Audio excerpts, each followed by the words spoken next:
ఇండియాలో digital payments రంగాన్ని స్థాపించిన Paytm CEO and founder Vijay Shekhar Sharma గారు 2017లో పేటిఎం స్థాపించిన 7 సంవత్సరాల తర్వాత ఇండియాలోనే యంగెస్ట్ బిలియనియర్గా గుర్తింపు పొందాడు. అలాంటి పేటిఎం ఇప్పుడు నష్టాల్లో ఉంది.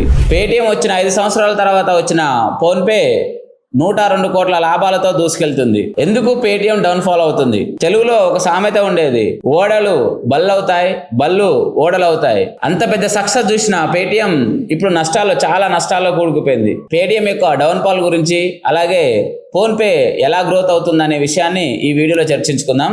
హాయ్ హలో నమస్తే, నేను స్వామి. 2010 డిసెంబర్లోనే విజయ్ శేఖర్ శర్మ గారు పేటిఎం సంస్థను స్థాపించాడు. ఇతను ఉత్తరప్రదేశ్కు చెందినవాడు. 1997లో కాలేజీలో బీటెక్ చేస్తున్న సమయంలో విజయ్ శేఖర్ శర్మ గారు indiasite.net అనే ఒక వెబ్సైట్ని డెవలప్ చేశాడు. కొంతకాలం ఈ వెబ్సైట్ని డెవలప్ చేసి వాడిన తర్వాత 1999లో ఈ indiasite.net అనే వెబ్సైట్ని 10 లక్షలకు అమ్మేశాడు. ఆ తర్వాత 2010లో పేటిఎం సంస్థని స్థాపించాడు. ఈ పేటిఎం సంస్థకైన పేరెంట్ సంస్థ 197 కమ్యూనికేషన్స్. ఈ 197 కమ్యూనికేషన్స్ నుంచి పేటిఎం సంస్థ అనేది పుట్టుకొచ్చింది.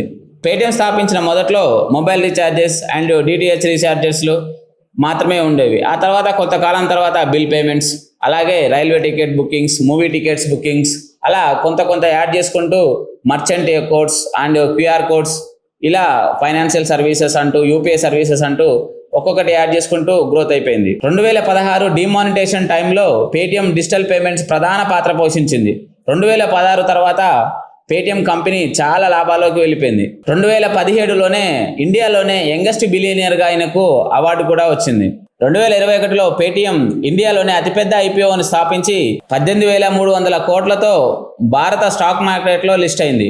అలా పేటిఎం స్టాక్ మార్కెట్లో లిస్టింగ్ అయిన తర్వాత పేటిఎం పేమెంట్స్ బ్యాంక్ కూడా తీసుకొచ్చింది. ఎవరికైనా జనరల్గా బ్యాంకులో అకౌంట్ ఉండాలంటే 18 ఇయర్స్ ఉండాలి. అలాంటిది పేటిఎం 14-15 ఇయర్స్కే పేటిఎం వ్యాలెట్ ఇచ్చేది. అలా పేటిఎం చాలా మంది జనాల్లోకి వెళ్ళిపోయింది. అలా ఎదుగుతున్న సమయంలోనే అసలు కథ మొదలైంది. పేటిఎం పేమెంట్స్ బ్యాంక్స్ పై RBI, Reserve Bank of India ఆంక్షలు విధించింది. 2024లో RBI, Reserve Bank of India Paytm payments banks పై ఆంక్షలు విధించింది. బ్యాంకింగ్ రెగ్యులేషన్స్ని ఫాలో అవ్వట్లేరని చెప్పి పేటిఎం పేమెంట్స్ బ్యాంక్స్ పై రిజర్వ్ బ్యాంక్ ఆఫ్ ఇండియా ఆంక్షలు విధించింది. పేటిఎం పేమెంట్స్ బ్యాంక్లో అకౌంట్ కావాలంటే మనం నేరుగా బ్యాంక్ వెళ్ళాల్సిన అవసరం ఉండేది కాదు. పేటిఎం మొబైల్ యాప్లోనే మనం అకౌంట్ ఓపెన్ చేసుకునేది ఉండేది. అలాగే మనకు డెబిట్ కార్డు కూడా మనకు పోస్ట్లో వచ్చేది. ఈ అకౌంట్లు ఓపెన్ చేసే సమయంలోనే డాక్యుమెంట్ వెరిఫికేషన్ సరిగ్గా చేయలేనందుకు రిజర్వ్ బ్యాంక్ వీరిపై ఆంక్షలు విధించింది.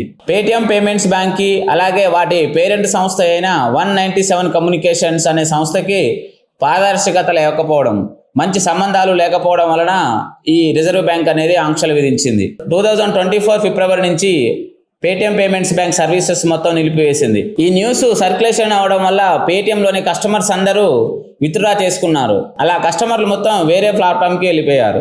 ఆ తర్వాత మళ్ళా పేటిఎం మెల్లగా స్టార్ట్ అవుతూ మార్చి 2025 వరకు 840 కోట్ల నష్టాల్లో ఉన్న పేటిఎం 540 కోట్ల నష్టాలకి వచ్చేసింది. ఈ పేటిఎం సంస్థకి మేజర్ ఇన్వెస్ట్మెంట్ వచ్చేసి alibaba.com నుంచి. పేటిఎం మంచి లాభాల్లో ఉన్నప్పుడు 2015లో ఫోన్పే స్టార్ట్ అయింది. ఈ ఫోన్పే అనేది ఫ్లిప్కార్ట్ సంస్థకి చెందింది. ఈ ఫ్లిప్కార్ట్ వాళ్ళు ఈ ఫోన్పేని డెవలప్ చేశారు. ఆ తర్వాత ఈ ఫ్లిప్కార్ట్ నుంచి వాల్మార్ట్ సంస్థకి వెళ్ళిపోయింది. ఈ ఫోన్పేకి మేజర్ ఇన్వెస్ట్మెంట్ వచ్చేసి వాల్మార్ట్ సంస్థ. ఇక్కడ నుంచి వీళ్ళకి కావాల్సిన ఇన్వెస్ట్మెంట్ మొత్తం ఫోన్పేకి వస్తుంది. 2015లో స్టార్ట్ అయిన ఫోన్పే 2024 ఏప్రిల్ టైంకి 102 కోట్ల లాభాలను ప్రకటించింది. ఇండియాలోనే యూపీఐ సర్వీసెస్లోనే 45-50% మార్కెట్ షేర్ మొత్తం ఈ ఫోన్పేది ఉంది. యూపీఐ ట్రాన్సాక్షన్స్ ఫ్రీ, కానీ క్రెడిట్ కార్డ్ నుంచి ట్రాన్సాక్షన్ చేస్తే వీళ్ళకి ఛార్జెస్ పడతాయి.